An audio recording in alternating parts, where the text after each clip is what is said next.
Qdot lòun ò ṣe muslim mọ́. Koko Zaria náà sọ pé òun ò ṣe muslim mọ́. A kú ewu ọmọ ti bàbá Ìjẹ̀ṣà o. Ọlọ́run á wò, Ọlọ́run á dá sí. Koko Zaria ní àwọn ò ṣe muslim mọ́.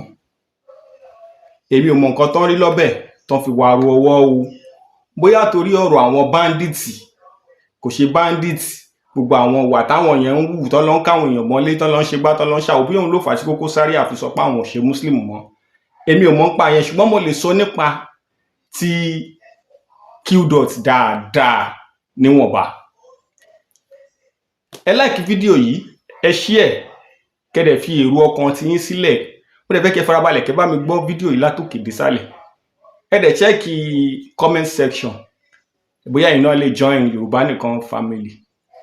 Ẹ ṣeun bẹ́ẹ̀ ṣe ń tẹ̀lé Yorùbá Nìkan, ilé àtọ̀nà wa kò ní bàjẹ́. Àkọ́kọ́ náà kí nìkan tó fà á tí Qdot fi sọ pé òun ò ṣe muslim mọ́. Bóyá kàdé ọkọ ṣe báyìí, bóyá kẹjẹ ká ọkọ kí ọkọ mú ọ̀rọ̀ bàbá Ìjẹ̀ṣà. Ọ̀rọ̀ bàbá Ìjẹ̀ṣà bímọ bàbá Ìjẹ̀ṣà bímọ ti dá àríyànjiyàn kalẹ̀ láàrin ìgboro. Rọ ọ̀pọ̀lọpọ̀ àwọn èèyàn náà sọ pé gbàwọ́ ni bàbá Ìjẹ̀ṣà dé tó wá sí ń di pé bàbá Ìjẹ̀ṣà ti wá di ẹni tó ń bímọ, tó fún yàn lóyún, tó ṣe gbá tó ń ṣàwò. Ṣùgbọ́n ó jọ gàtè kò jọ gàtè, ó fẹsẹ̀ méjèèjì ṣe bákan bákan. Ó jọ bí eré, ó dẹ̀ tún jọ bí òótọ́. Ṣùgbọ́n tó bá jẹ́ òótọ́ ni, ṣé ẹ̀yin rò pé bàbá Ìjẹ̀ṣà ló ní ọmọ ìlú òótọ́? Ṣùgbọ́n tó bá jẹ́ eré ni ṣùgbọ́n torí èmi gangan gẹ́gẹ́ bí ẹnìkan ó jẹ́ ìyàlẹ́nu fún èmi gangan. Èrò ọkàn tí mo fẹ́ kẹ́yin náà bá mi fi sí comment section. Ẹ jẹ́ ká wá clear ọ̀rọ̀ Qdot. Nǹkan tó ṣẹlẹ̀ ni pé ṣe rí ọ̀pọ̀lọpọ̀ àwọn èèyàn ni wọn ò mọ̀ nípa ẹ̀sìn tí wọ́n ń ṣe. Ọ̀pọ̀lọpọ̀ àwọn èèyàn dẹ̀ náà máa ń wá láti nímọ̀ nípa ẹ̀sìn tó ń ṣe, ṣùgbọ́n tí wọn ò kí ń láǹfààní àti ráyè ṣe ìwádìí. Tó jẹ́ pé orí social media yìí tó má ti farabalẹ̀ tó jókòó, orí social media yìí náà ti máa wo oríṣiríṣi. Nǹkan tó bá wá ń rí lórí social media ló máa wá determine irú action tó máa take. Most Christian tó ń lọ sí church every Sunday, gbogbo nǹkan tí pastor wọn bá sọ nìkan náà máa ń gbọ́. Ẹlòmíì ò kí ń gbé Bible fúnra rẹ̀ pé kó ka Bible báyìí pé àìkàn báyìí o. Tó bá fẹ́ sọ̀rọ̀ báyìí, àwọn pastor ṣe, pastor wa sọ pé, pastor wa sọ pé, pastor wa sọ pé ni ọ̀pọ̀lọpọ̀ èèyàn máa ń sọ. Kí nìkan tí Qdot sọ? Qdot sọ pé muslim ni ìyá bàbá òun. Ọ̀dọ̀ ya bàbá yìí dẹ̀ ni Qdot gbé dàgbà.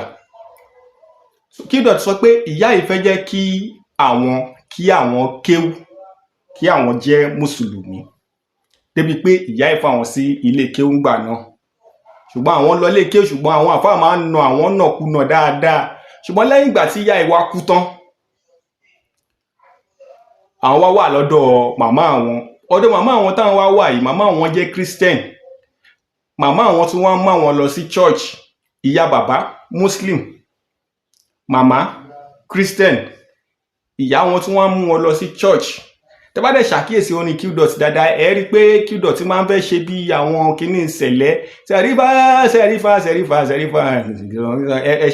ó ti yé yín. Irú nǹkan bẹ́ẹ̀ yẹn ó wá lọ sí church. So Qdot wọ́n sọ pé bàbá àwọn Muslim ni bàbá àwọn, ṣùgbọ́n bàbá àwọn tún ń ṣe ìṣẹ̀ṣe. Gẹ́gẹ́ bá ṣe mọ̀, tá bá ní parọ́ fúnra wa nílẹ̀ Yorùbá, most Christian àti most Muslim, ọlọ́mọ ẹ̀ka rí nǹkan kékeré báyìí, àti Muslim àti Christian tílẹ̀ Yorùbá mò ń sọ mí sọ tèdè mí o.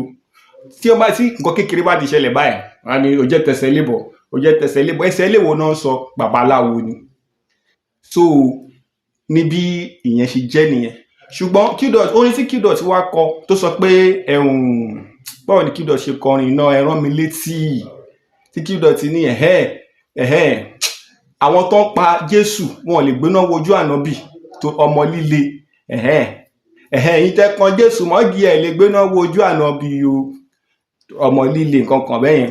Orin ló wá dàbí pé fa tí àwọn Muslim kan fi ń bú Qdot, tí wọ́n fi ń sọ̀rọ̀ sí Qdot online. Ẹ dẹ̀ mọ̀ pé most àwọn celebrity yìí ta máa ń rí big name gbogbo wọn ní everybody, èèyàn ní gbogbo wa. Everybody náà ló wà online tó máa wo nǹkan tó ń lọ. Ẹ̀ẹ̀kan ní mọ̀ Whoisu tó ń wò yín ní ọ̀pọ̀lọpọ̀ gbà. Mo rò pé Qdot wá bá àwọn fídíò kan pàdé tán ti ń bu pé báwo ló ṣe máa bú ànábì, báwo ló ṣe máa ṣe gbá, báwo ló ṣe máa ṣe àwo, báwo ló ṣe máa ṣe ìkòkò bàbá sásùn.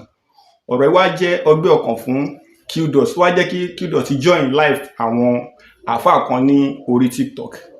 Pàtí Qdot wá join live yìí, Qdot wá ní pé kí ló mo ṣe, kí ni nǹkan tó ṣẹlẹ̀ tẹ́ fi máa bú mi ṣépè nǹkan kan bẹ́yẹn pé lórí pé mo kàn kọrin pé ànábì ọmọ líle nípa àwọn tán pa Jésù ọ̀n lè gbóná wojú ànábì. Ń pé òun dẹ̀ ti máa ń ṣàkíyèsí pé tó bá fẹ́ kọ lyrics orin òun ò kí ń fẹ́ nǹkan tó máa fẹ́ di bí wàhálà bí Muslim bí nǹkan kan, òun ò kí ń fẹ́ kó ṣẹlẹ̀ nínú orin òun.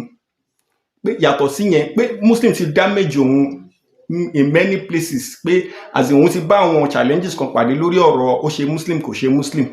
Ń pé ìgbà tóun travel nígbà kan tóun order Uber, ń pé ẹni tí driver yẹn jẹ́ Muslim, ń pé driver yẹn ṣáà ń ṣe sọ́mà pé àwọn ò pé kí nìkan tó ṣẹlẹ̀ láàrin mi àti driver ṣé mo mọ̀ ẹ́ rí ni, pé later àwọn ṣáà find out pé torí pé àwọn ò fi abudu bóyá abudu kundus sínú orúkọ àwọn pé nǹkan tó fa kíní nìyẹn. Bẹ́ẹ̀ àwọn tó wà live yẹn gbogbo ọ̀nà claim pé kò possible, bẹ́ẹ̀ Qdot sọ pé experience ti tàwọn nìyẹn. Wọ́n wá claim pé nígbà tí ìyá bàbá àwọn fà wọ́n sílé kéwú àwọn àfáà náà àwọn nàkúnà, ṣùgbọ́n ìgbà táwọn dọ́dọ̀ ìyá àwọn tí àwọn mú àwọn lọ sí church, tí àwọn lọ sí Sunday school, pé ìdíwé tó ṣe ń treat àwọn bẹ̀ ń pé ó yàtọ̀. Ìyẹn ni experience Qdot tó. Ṣùgbọ́n mo fẹ́ lo àsìkò yìí náà torí àmọ́ Whoisu, mo fẹ́ lásìkò yìí fi sọ fún àwọn àfáà wípé kò dìgbà tẹ́ bá na mọ́nàkúnà kó tó di pé ọmọ mọ̀ nǹkan tẹ́ ń kọ́. Ní Sunday school ṣebí pẹ̀lẹ́pẹ̀lẹ́ ló ń kọ́ àwọn ọmọ ní Bible náà.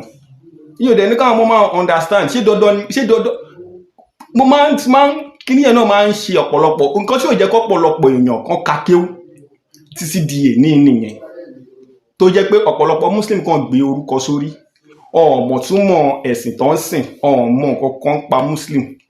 Torí ẹ̀ tí ẹni tí kò mọ̀ nǹkan kan nípa ẹ̀sìn tó ń sìn yẹn tó bá sọ pé òun fẹ́ di Christian lọ́la, àwọn kan máa sọ pé ó ṣe bẹ́ẹ̀ àbí kó sọ pé òun fẹ́ di babaláwo lọ́la, nígbà tí ẹ̀ fún láǹfààní láti lè jẹ́ kí ó understand nǹkan ọ̀pọ̀lọpọ̀. Yàtọ̀ sí yẹn bí kan sọ pé ọbẹ̀ wípé ẹni tí ò bá ti ṣe Muslim àbẹ́ni tó bá deny Muslim wọ́n máa pa, wọ́n máa ṣe kíní kan, gbogbo àwọn òfin ṣẹ̀ríà yẹn ó mú ọ̀pọ̀lọpọ̀ tó fi jẹ́ kí kíní yẹn kó ṣòro fún wọn pé irú ẹ̀sìn wo gan ni ilé báyìí kankan. Àti pé yàtọ̀ sí yẹn náà ẹlòmíì náà ìrun wákàtí 5 ogun ni fún un pé màá kírun ní àárọ̀ màá kí lọ́sàn màá kí ní kíní kan màá kí, but ibẹ̀ yẹn kọ́ là ń lọ. Ṣùgbọ́n Qdot wá ń sọ lórí live yẹn pé òun ò ṣe Muslim mọ́. Ọ̀rọ̀ ló wá da àríyànjiyàn sílẹ̀ ní online tọ́pọ̀lọpọ̀ àwọn èèyàn wá ń sọ pé báwo ló máa sọ bẹ́ẹ̀, àwọn kan sọ pé bó ṣe sọ yẹn dá, àwọn kan sọ pé bó ṣe sọ yẹn dá. Ṣùgbọ́n èrò ti tèmi ni pé ṣé mọ̀ pé kò easy fún Qdot tẹ́lẹ̀tẹ́lẹ̀ náà because àárín méjì ni Qdot wà. Most àwọn celeb ìdẹ́kẹ̀rí púpọ̀ nu wọn náà kì í lẹ́sìn, so Qdot náà try láti balance ẹ̀. But nǹkan tí Qdot wá ń bá pàdé nígbà ó ń jẹ́ nǹkan wọ́n máa ń sọ pé ìmọ̀ tó le ìmọ̀ le náà máa ń pe Muslim. So ẹ̀yin àfáà ẹ gbìyànjú láti dẹ̀ ẹ́. Ọ̀la tí Qdot bá sọ pé òun ò ṣe Muslim mọ́lé ni ọ̀la ó tún ti lè padà pé òun fẹ́ ṣe Muslim lọ́la tó bá find out, tó bá rí pé Muslim lọ́nà, tó bá dẹ̀ decide pé òun ò ṣe Muslim mọ́ forever kò ṣe mọ́ náà nìyẹn. Adéwálé Àyùbá Muslim ládéwálé Àyùbá tẹ́lẹ̀tẹ́lẹ̀. Adéwálé Àyùbá ń sìn wọ́n dẹ̀ sọ pé àwọn ti di Christian láti gbà yẹn, Christian dẹ̀ tún ṣe ni wọ́n dọ̀la. So ìyẹn ò sọ pé kí Muslim má continue. Máa tán pè ní T-Rain, mo mọ̀ bóyá máa ń mú orúkọ máa ń ṣe beat producer ni beat producer ni T-Rain. Christian ni T-Rain tẹ́lẹ̀tẹ́lẹ̀ kí T-Rain tó wá di Muslim. T-Rain dẹ̀ ní nǹkan tán rí kó tó di pé wọ́n wá di Muslim. Àwọn náà dẹ̀ wọ́n ṣe wáàsí nípa Muslim báyìí pé Muslim ṣe kinní kan, Muslim ṣe kinní kan, Muslim ṣe kinní kan. So bí life ṣe wà nìyẹn, everybody ló ní life tiẹ̀ láti live. Tó bá wùn ẹ́ ṣe Muslim, tó bá wùn ẹ́ ṣe Christian, tó bá dẹ̀ wùn ẹ́ kó dẹ̀ ṣe ìṣẹ̀ṣe. Nobody tó lè mú ẹnì kankan sí ọ̀rọ̀ ẹ̀sìn, nǹkan tó bá wùn kálukú ni kó ṣe. Ẹ má fi tipátipá pe anybody sí inú ẹ̀sìn. Fún ọ̀pọ̀lọpọ̀ àwọn èèyàn tó ń sọ pé àwọn bandits o Muslim ni wọ́n, àbáwọn kidnapper o àwọn Boko Haram Muslim ní gbogbo wọn o. Qdot náà sọ nínú ọ̀rọ̀ tán sọ online pé nígbà táwọn máa find out àwọn rí pé Muslim yàtọ̀ sí Muslim. Àwọn Muslim táwọn sọ yẹn gan, àwọn gan pa Muslim ẹgbẹ́ wọn, ẹ má gbàgbé. So yàtọ̀ sí yẹn, oríṣiríṣi èèyàn ló wà ní ayé. Ẹ̀sìn ọ̀tọ̀, ìwà èèyàn ọ̀tọ̀, ẹ̀yà ọ̀tọ̀, bí Ọlọ́run ṣe ṣe ilé ayé nìyẹn. Àìmọye pásítọ̀ tó wà online, tẹ́ bá search online sìn, ẹ máa ráwọn pásítọ̀ kan tán ká orí èèyàn mọ́ lọ́wọ́, tán ká ẹrun èèyàn mọ́ lọ́wọ́, tán ṣe kinní kan, tán ṣe gbá, tán ṣe kò wá bàṣà. Ẹ dẹ̀ máa ráwọn àfáà kan náà bẹ́ẹ̀ náà. Ìyẹn ò sọ pé ẹ̀sìn tán ṣe òun ló ní pé kán máa wà tán ń wù yẹn. Àwọn náà mọ̀ nǹkan tó ń wá débi tó fi di nǹkan tó ń fi ń ṣe nǹkan tó ń ṣe yẹn. So ẹ̀sìn ọ̀tọ̀, ìwà ọ̀tọ̀, bó ṣe jẹ́ nìyẹn lérò tèmi. Mo fẹ́ kẹ́yìn náà kẹ́ fi èrò ọkàn tí yín sí comment section. Ẹ jẹ́ ká jọ fọ̀rọ̀ jomitoro ọ̀rọ̀ ńbẹ̀. Tí bá dẹ̀ fẹ́ join ní Yorùbá Nìkan family group, ẹ check comment section, ẹ máa rí link ńbẹ̀. Ẹ ṣeun bẹ́ẹ̀ ṣe ń tẹ̀lé Yorùbá Nìkan. Ilé àtọ̀nà gbogbo wa kò ní bàjẹ́. Ọlọ́run á wà pẹ̀lú gbogbo wa. Ẹ like, ẹ comment, kẹ́ dẹ̀ share fídíò yìí. Ọlọ́run á wà pẹ̀lú gbogbo wa. Ẹ ṣeun.